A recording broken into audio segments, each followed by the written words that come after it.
Good morning, everyone. On behalf of the entire NASCAR industry, I cannot overstate how great it is to be back in the Bay Area. The beauty around us in San Francisco and at Sonoma Raceway this weekend is what continues to make this weekend a marquee race on the NASCAR schedule.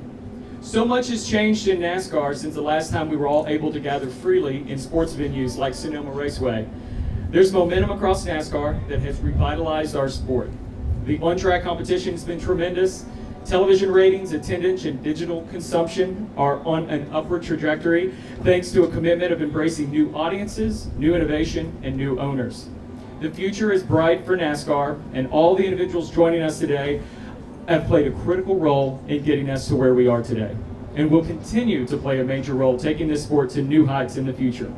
To talk about how we got here and where we're going, I'd like to introduce NASCAR President Steve Phelps, Executive Vice President and General Manager of Sonoma Raceway, Jill Gregory, Vice President of Diversity and Inclusion, Brandon Thompson, Driver of the number 45 for the 2311 Racing, Kurt Busch, and Driver of the number 99 Chevrolet for Trackhouse Racing, Daniel Suarez. Steve, let's start with you. Last time we were here in person, the sport was in a very different place.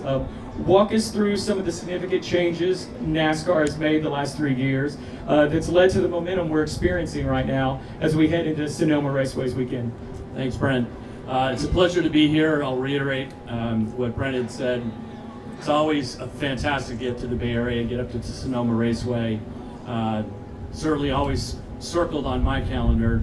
I want to thank the media as well for coming. You guys are a very important part of the success of the sport. So thank you for all you do with getting the stories of our terrific drivers, the storylines, all the sights and sounds that make NASCAR just such a fantastic sport. So now I'll answer your question, Brent. It's very different for us. I think if you think about 2019, our attendance was coming back, our ratings had increased after some retirement of some of our most iconic drivers, Jeff Gordon, Tony Stewart, Dale Earnhardt Jr., Carl Edwards. So had some popularity of our drivers that had retired. And then you had this incredible group of young drivers coming into the sport, like Danny Suarez, Bubba Wallace, Chase Elliott, Kyle Larson, and others, battling guys like Kurt Busch, who will be most likely a first ballot Hall of Famer. And so that was taking shape, which has been fantastic. But it's really the events of 2020 that changed where the sport and the trajectory of the sport would go, and it really put us on a different plane. And it really started with COVID. So when we shut down in mid-March, like every other sport, immediately we started to, senior members got together, Jill Gregory being one of the 4 people that I consulted with on this, and we started to build a plan for how we're going to be the first sport back to competing, which is what we did 71 days later at Darlington Raceway on May 18th. That was very important for us, to be that first sport back to competing. It came with a bit of a burden, right? We didn't know whether we could make it work, and we did it by coming together as an industry. Our race teams, our drivers, our OEM partners, and our racetracks, all coming together to figure out how we could get back to racing. So we were the first sport back to racing or competing, and then we were the first sport back to competing in front of race fans, as we did at Talladega Superspeedway. Those were important parts for our sport, but I think the events of June of 2020 really changed the face of NASCAR forever. And that really was the stance we took on social justice, which I think really surprised some people. The banning of the Confederate flag, the show of support that our entire industry had for Bubba Wallace around the situation at Talladega Superspeedway when a noose was found in his garage stall. And watching this whole industry come together and support a member of our community who we all believed was under attack. Turns out he was not. That noose had been there, the pull-down garage noose had been there for 6 months. With that said, that changed where we are, and Brandon's going to talk in a little bit about what happened from a diversity, equity, inclusion standpoint since that time. And we've been very vigilant about that. So that was the events of 2020 that led to us getting a full season in, kind of getting back in a COVID world to competing, and what happened from a social justice standpoint. And then fast forward to 2022, I think one of the most significant things that have happened is the number of new owners that have come into this sport, and largely due to our next gen car, which has been just, I couldn't have dreamed that it would go as well as it has. The racing has been simply extraordinary. So it's been a journey. We are, to Brent's point, our ratings are up, our attendance is up. We have a whole new set of race fans who are coming to the racetrack, watching on television, participating in digital and social, and it's working. This is a welcoming environment, and we want different people to come to our racetracks and feel special and feel welcome. Jill, you played a huge role in a lot of the initiatives and programs and everything that happened, especially in 2020 that Steve just talked about. But as a member of the senior executive team at NASCAR at that time, now you're leading the path forward with Sonoma Raceway. Can you talk about your experience during your tenure at NASCAR, and also what this experience you have there, what you're bringing to Sonoma Raceway, and what this community now and in the future? Yeah, thanks Brent, and thanks Steve. And I echo the thank you guys for being here. It's great to be back with a full crowd this weekend, first time since 2019 at Sonoma Raceway. And so it's been an interesting transition, being on the NASCAR side and then now being on the track side. Sonoma Raceway was the track that I went to my first NASCAR race at, so a bit of a homecoming.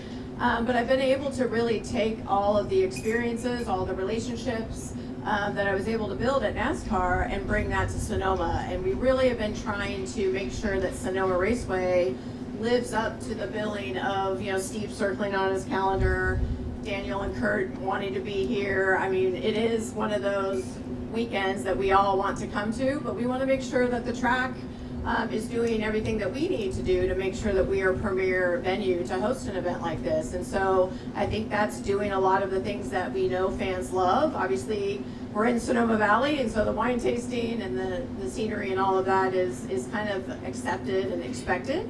But when you get out there this weekend, and I really hope that we see you all there, it's going to be different. It's going to feel fresh and new, and we really tried to take a fresh look at everything. And we've listened to the fans. What do they want? We know there are things they love about Sonoma, but what can we add and improve? And to Steve's point, we want new fans to come out. We're seeing, like many of our other tracks, the increase in new fans buying tickets for the first time is through the roof. And that's been because of some of the things that we were able to do at NASCAR and us delivering on our end at Sonoma Raceway.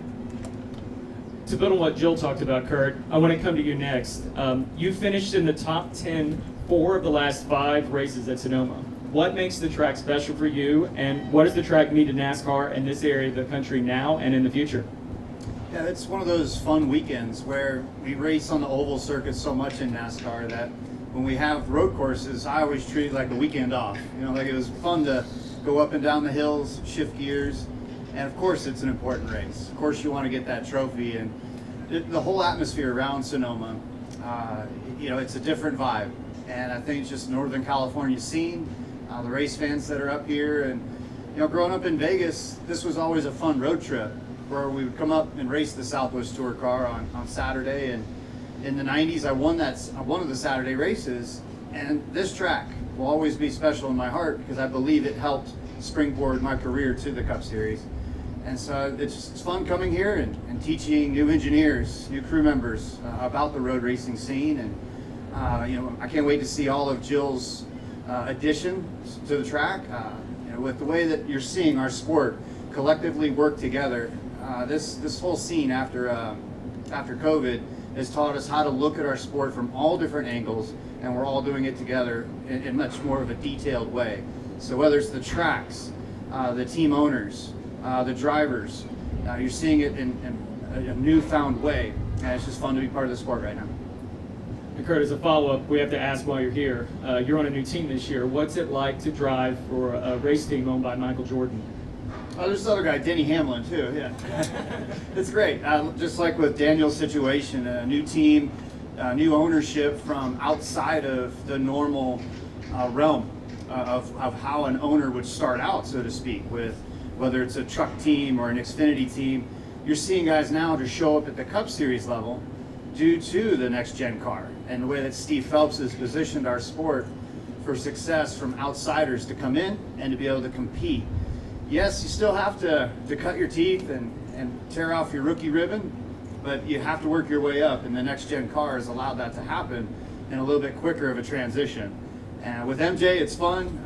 Denny's such an analytical guy.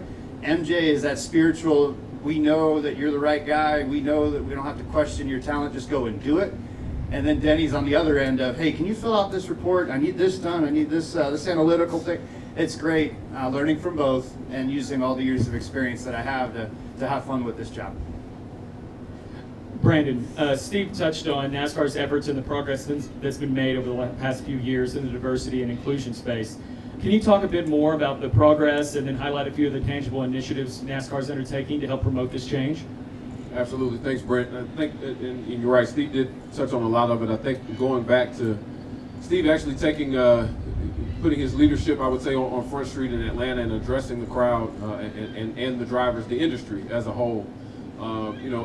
Recognizing that we weren't where we needed or want to be, or where we strove to be, but also that we were in, and that we understood the importance of the things that were happening, and that we needed to be, use our platform to be able to move forward in that way. And so that really spurred, to Steve's point, a lot of different conversations and committees being stood up. Jill being a part of that. So one of those I'll speak about is the Employee Diversity Council, which was formed actually after really sometime around April, after Kyle Larson had his incident earlier that year, but really just as a forum for employees from diverse backgrounds and from all different verticals of the company to be able to come and speak to Jill and Steve and other executives at the time about how some of those things affected the employee base. And it was from that we really started to form the strategy in the space of working from the inside out. The first thing that we had to do was make sure that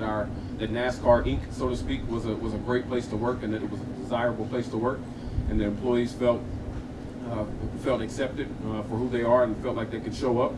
The other thing that we knew that we had to do from that point was to start to get the industry on board. And so one of the things, again, that both Steve and Jill tasked us with was forming an industry diversity council, which is literally inclusive of every stakeholder in the sport, be that from broadcast, the teams, drivers. Daniel's on that council as well.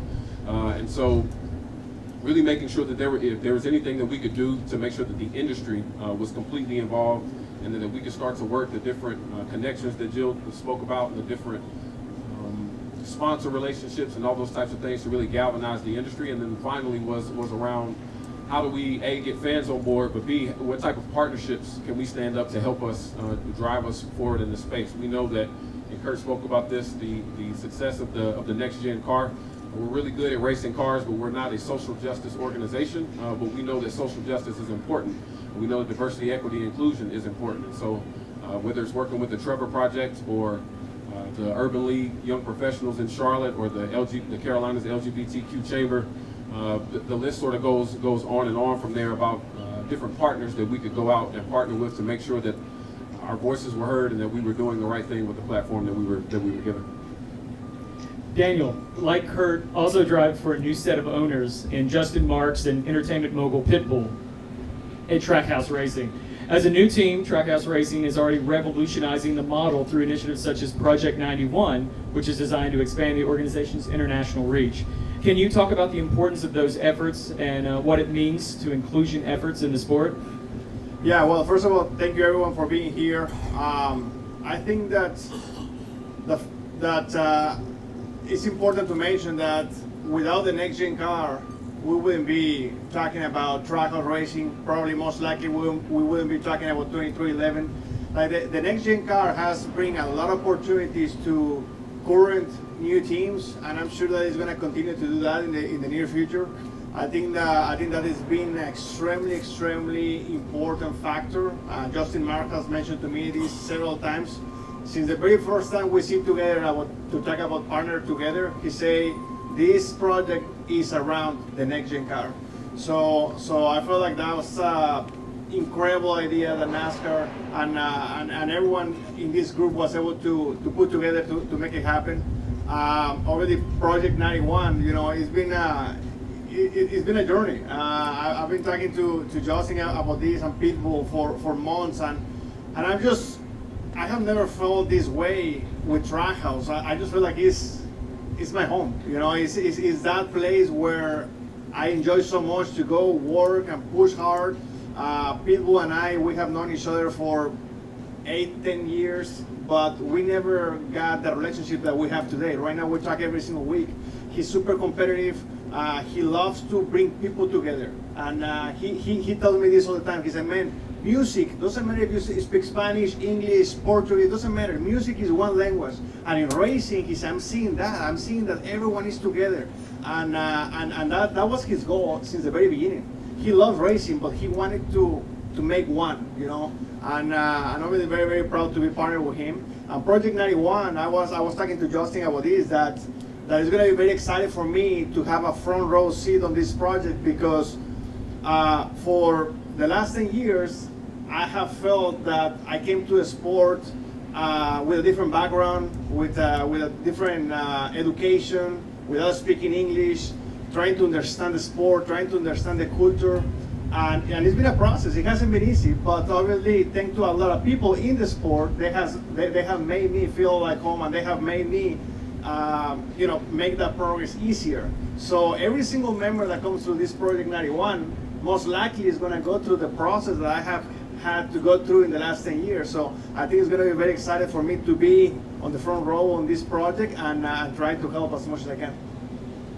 Steve, we've heard a lot from the group and how we got here today, and NASCAR is experiencing momentum like never before. What's next as NASCAR continues to grow and evolve? So I think we're gonna, or two words, we're gonna be bold and innovative. I think we've done that. Whether you're talking about schedule innovation, think about going to the LA Coliseum and running an exhibition race, the Busch Light Clash at the Coliseum. We never would have done that, right? And first time any of us heard that, like they brought it to me. I'm like, can we do that? It was important. So we are going to be bold. We're going to be innovative. We're going to keep mashing the gas, if you will. That's been the success of NASCAR over the last 2.5 years, is doing things that are unexpected, going to places that are unexpected. And we want to get to a point where people are actually saying, well, that's actually what I would expect from NASCAR, as opposed to just sitting back and, hey, we're running a race here and it's great, and boy, you had some guys lead a lap. And you consider that these two race teams, Trackhouse and 2311 Racing, since last October, they've won 2 races apiece, right? And although Danny hasn't won a race yet in the Cup Series, he was an Xfinity Series champion, and he has led a ton of laps. So Danny's time is coming, and we're really excited about that, because he's a breath of fresh air, and his personality is infectious, and Kurt's just a tremendous ambassador for the sport overall. So we're really excited what the future holds. I think more schedule innovation is in our future. What that looks like, I don't know. Certainly no announcements today. But we're poised to be able to continue the success that we've had for our media partners, our sponsors, and most importantly from our fans. Because the winners in all of this, frankly, have been the fans. And it's really just this terrific racing that these guys are putting on with the next-gen car. Jill, I'll ask the same question for you. What's next in your vision for Sonoma Raceway? Well, if we're talking about schedule, maybe a second date in Sonoma. Anyone? Yeah, oh, I hear some cheers back there. One of your employees. Yeah. He's smart. No, I think that we want to do the same thing, you know, to take Steve's word, innovate. You know, that you don't really see that maybe at the forefront of a track, because what we need to do is operate and put on the best race on our weekend, or the other weekends of the year. You know, 51 other weekends a year we're, you know, jam-packed and entertaining race fans, but we need to do our part from a venue standpoint. We are the home team, so we're looking at, you know, getting the Giants, seeing the Giants get ready to take the field. We are the home team in the Bay Area for NASCAR, and we need to reflect that. We need to innovate. We need to make sure that we are the best place that fans want to come, not just because we're in Sonoma Valley, so we already kind of have a leg up on that, but does the facility look good? Are we listening to the fans? Are we giving them the experiences they want? Are we working with the drivers? Because that's what fans come to see. And I think that's going to be, I think what you're going to see the most excitement around this weekend is that our fans haven't had that access. They haven't, you know, back when we raced last year is when Kurt and Daniel were just walking up to the car, getting in and racing. That was kind of the last weekend. And you miss that interaction, that kind of vibe that you get. And so we're going to keep doing that. We're going to make sure that we're the best venue. I do tend to lean on a lot of my old relationships with some of the other speakers here, Steve and Brandon. We want to be the poster child for a track that is at the forefront of diversity and inclusion. We're starting that effort already. And I'm happily working with all of my former coworkers to make that happen. I think it's our responsibility, not just as a part of NASCAR, but as a track in this marketplace, to make sure that we are at the forefront. And then when we're not racing NASCAR, we're doing a ton of technological advancements and innovation at the track. We're testing green vehicles, electric vehicles, alternative fuels. We've got autonomous vehicles running around the track. So given our location, I think we've got a chance to be a leader in just racing technology, and we're going to continue to do that also. Perfect. Well, thank you so much. We'll open it up for questions from the media.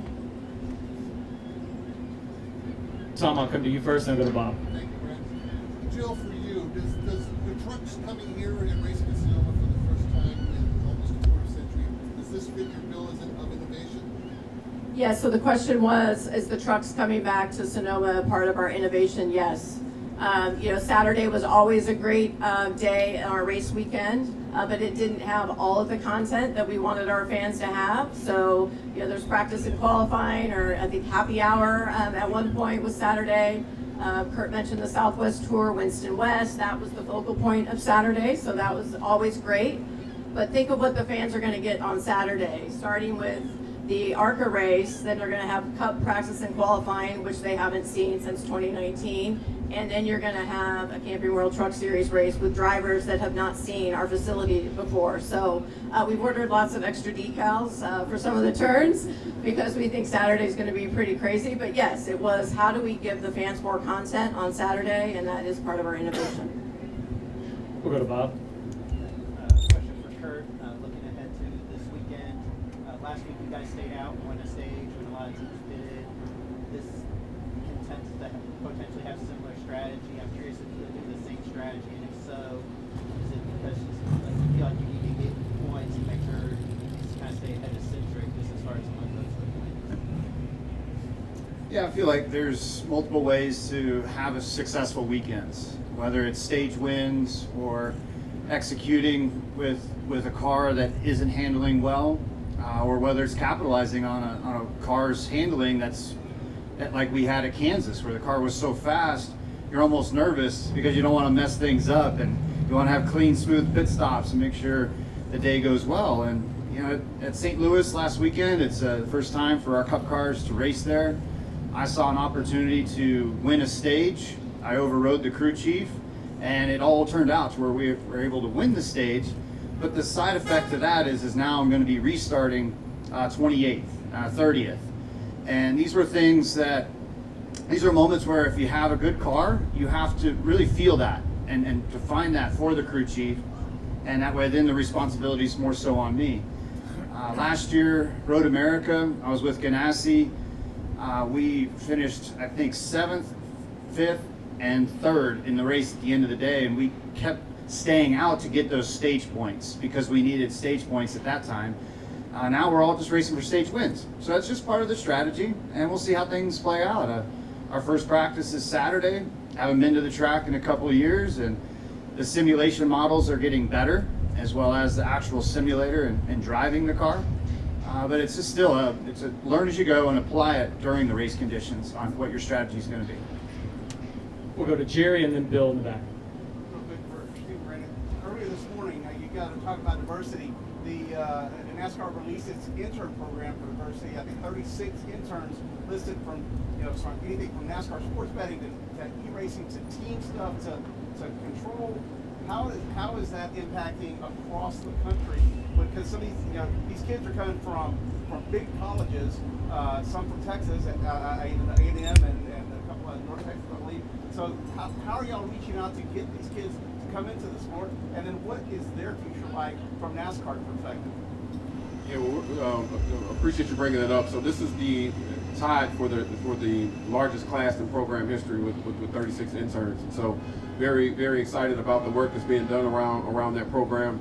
And yeah, our recruitment efforts, Jordan Leatherman, who leads that program for us, has done a really good job of establishing a network with a lot of college career planning and placement professionals and just building the network also from interns over the years, right? So every time you get just kind of like a normal collegiate athletic pipeline, right? The time you get someone from a particular school, that's an additional notch in your network. And so just being able to continue to spread the word of the program has been really good. But in terms of what their future is like, I mean, we continue to bring in students full time. I happen to be a product of that and a testimony to that myself, having started in the internship program as well.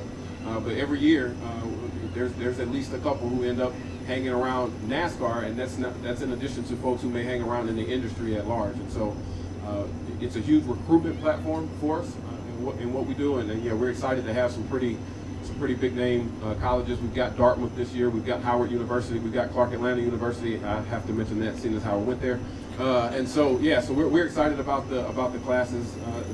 This class this year and some of the schools they're coming from and their future. I can tell you that from spending the time with the weekend over the 600 weekend, they're a pretty good group, and I'd imagine a lot of them are going to hang out for a bit. We'll go to Bill and then Ryan up front. Okay, before Kurt, you just talked about the simulation models getting better. This car looks like a stock car, but underneath it is altogether different. How much do you really learn in the simulator? How much do you go by the seat of your pants once you put it out on the racetrack? Yeah, again, the next gen car and its design, it might look the same on the outside to some casual lookers, but yet the core fans and some of the new fans are like, wow, this car is different. The sound, the suspension, the look, the feel, the transaxle, sequential gearbox, our digital dash, big 18-inch wheels with a single lug for the pit stops. So tons of things are different, but at the end of the day, once I finally had to go like, Kurt, it's just still a stock car. Billy, my crew chief, it's still a heavy stock car that chews up tires and has a ton of horsepower. And so you have some of the same old sequences, but also there's new technology all around us that we have to continue to evolve with. And as soon as you get complacent or you're not staying liquid enough to find the right flow, then you're getting behind. And so the simulators, I would say they're about 75% type of accuracy. We're still missing a little bit on tire wear, air pressure builds, and some of the asphalt changes throughout the race. But in general, you use it as a tool and you continue to develop it to make it better. And that's one of my main jobs at 2311 is to build this foundation up for this number 45 car and leave it in a spot where a young kid can come in and race and have an advantage over some of the other younger kids. One thing I would say on the car, just kind of moreover, is the car itself is more stock than it's been in 20 years. The dirty secret is the car that we raced last year wasn't stock at all, right? It was a manufactured car by 5 different organizations that race in NASCAR, which is why you needed to have an affiliation. Without it, you could not have. So these Trackhouse Racing needed to have an affiliation with Richard Childress Racing. They don't need to have that affiliation other than what they get from an engine perspective. But the rest of the car has all been RFP'd, and there are 47 different components to the car that the race teams then put together. So, and these guys are learning.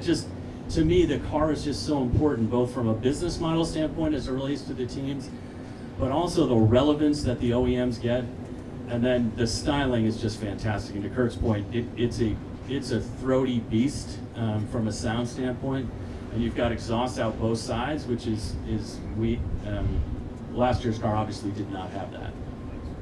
We'll come to Ryan up front and then over on the back. Louis, by the way. Yeah. Not Ryan. Okay. This question is for both Danny. One, of course, this weekend in Sonoma, Bay Area, and Ryan love it all. Bowman is here in the LA Motors with the LGBT community and all that. How vital is it to kind of providing inclusivity for those people, more so in this type of month, and being in the Bay Area, where it's synonymous for that kind of culture? Yeah, I think that having Sonoma Raceway deliver on our responsibility to be inclusive, it's hugely important for us to participate in Pride. And I've been working with Brandon and his team for a couple of months now on what we can be doing, as the visible piece of NASCAR in this marketplace. Sonoma Raceway for the first time last weekend participated in the Sonoma County Pride Parade in Santa Rosa, downtown Santa Rosa. A lot of our employees came out. They were thrilled that we were doing that. We'll be doing something similar here in San Francisco. So I think that we are kind of that frontline representative of the NASCAR industry. And if we want NASCAR to be welcome to all, then making sure that the LGBTQ community is part of that is crucial. And so we're going to make sure that we're at the forefront of that effort. Cool. We'll go to the back, then Tom, then Jerry. This is for both drivers. So you've obviously only had one road course race with this new car, but Dakota and Sonoma have some similar aspects. The elevation change, uses in the first section. So is there anything that you learned that weekend in Austin that you feel like you might be able to apply this week? Can you say that one more time, a little louder? Yeah, so Coda and Sonoma obviously have some similar aspects, the elevation change, the S's in the first sector. You've only had the one road course race with this new car, but is there anything that you feel like you'll be able to apply to Sonoma, given what you learned in Austin? Yeah, I mean, it's gonna be, if you think about it, most of the races that we have had this year with the next gen car, we have been for the first time ever in these places. So it's been a process and it's been a challenge, but I felt that as we get more races under our belt, teams are just getting smarter. The circle of the gap between the fastest car and a mid-pack car is getting smaller and smaller. It's sometimes you are in the front and you go for whatever reason you go in the middle of the pack, and then it's difficult to get back to the front because the speed is very similar. So I think overall it's gonna be fun.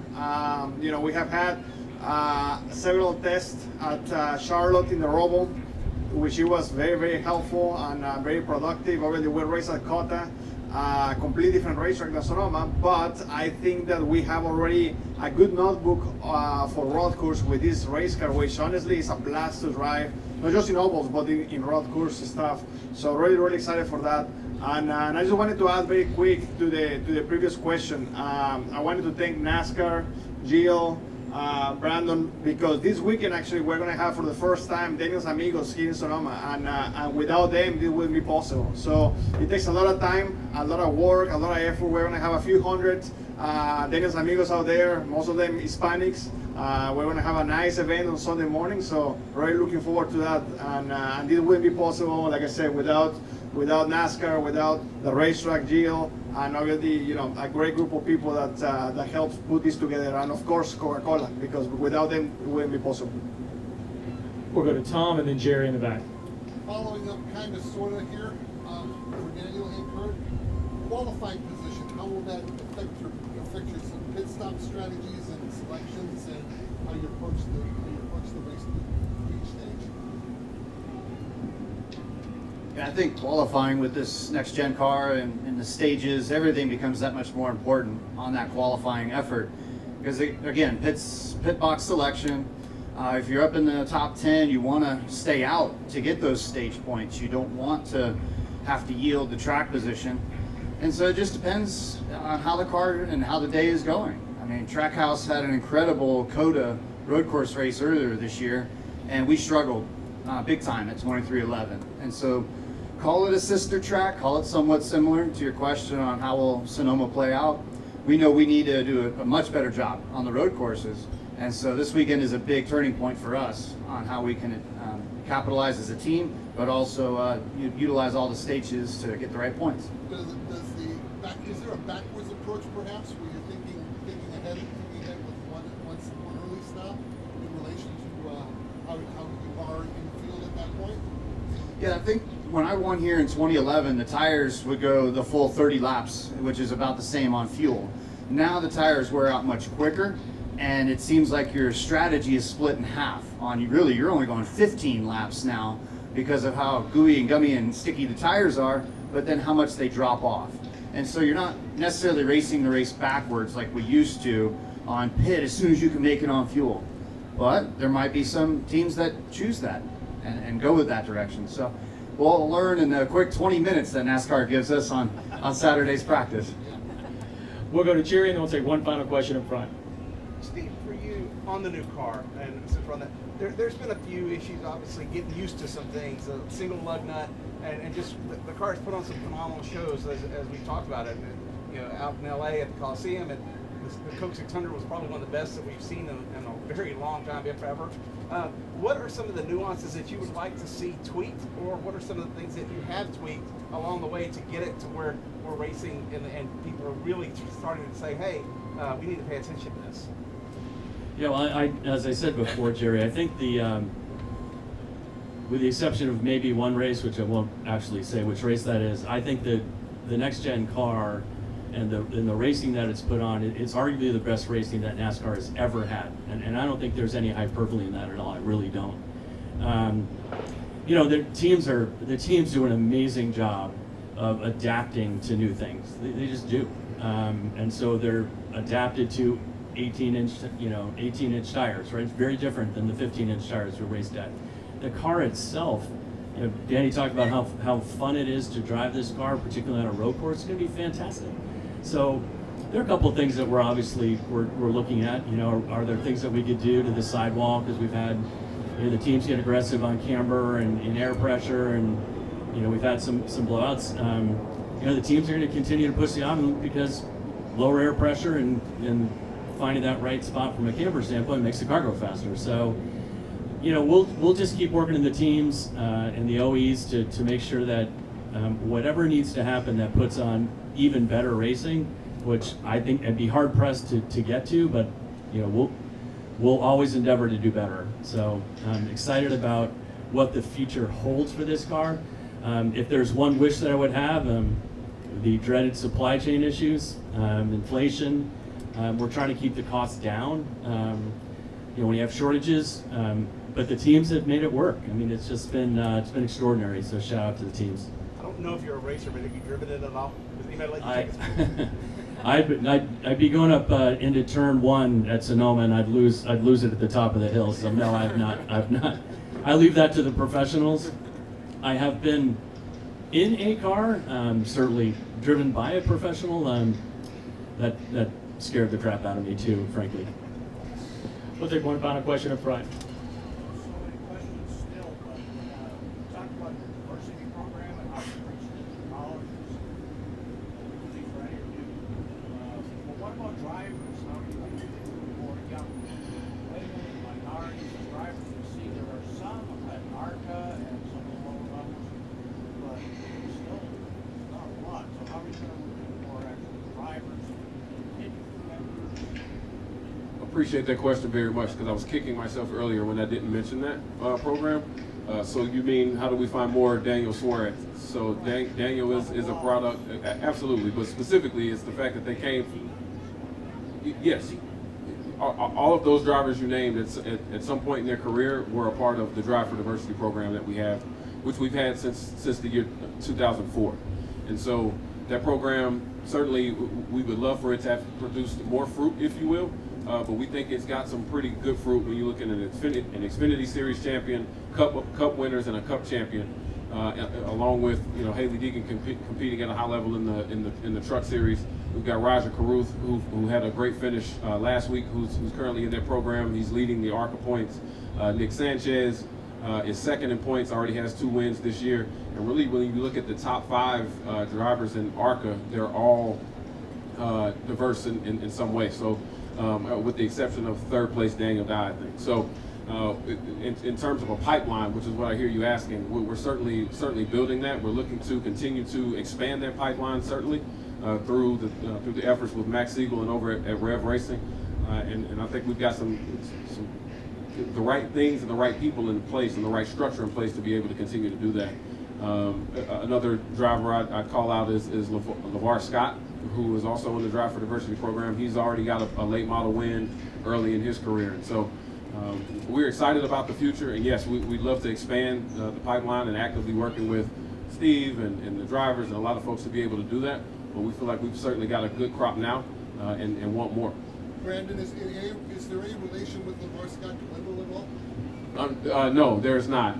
Just right. They drive the same car number. Of course, he drives that in honor of Wendell, but yeah, not quite. I wish. Okay, now one more thing, because we haven't talked about this. You've eliminated the carousel. We talked about this on the phone the other day. You eliminated the carousel. You added it back to the chute. Makes it more exciting and create more passing opportunities. How'd you come up with that idea, and what do you think is really going to accomplish? Yeah, so the question was about returning to the chute from the carousel configuration. The good news for us is that we've got 2 opportunities. We can change it anytime we want to, but number one is fan feedback. I learned that early in my tenure at NASCAR, that the fans, that's who we're here for, and we listen to them a lot. And we ran the carousel, which was great.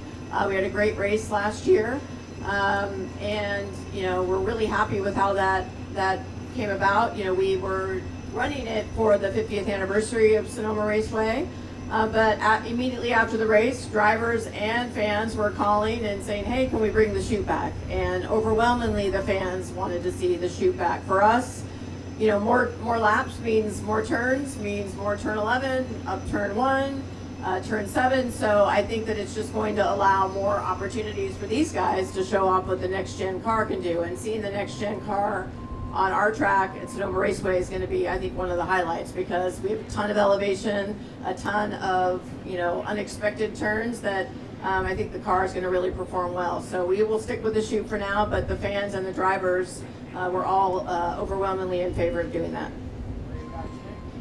Oh, absolutely. I think it's the right move. More passing opportunities. To me, the infield section where the carousel was just seemed like it was more follow the leader. And the statistics showed there was less passing going into turn 7. And so this is, again, more laps around the track, and the sight lines and everything is much simpler when you're going straight from turn 4 to 7 as a driver. And so when you have that confidence, you have that to go and make more passes. Well, we want to thank everyone, thank the panelists for being here today and for all you're doing for NASCAR and moving things forward, especially with Sonoma Raceway. Jill, and two, we want to thank everyone for being here. We're going to do a quick photo op with the panelists up front, and then we'll have media availability for all of them around. We'll have Jill, Daniel, and Kurt up front, and we'll have Steve and Brandon over on the side for media availability, whether it's one-on-one or scrums.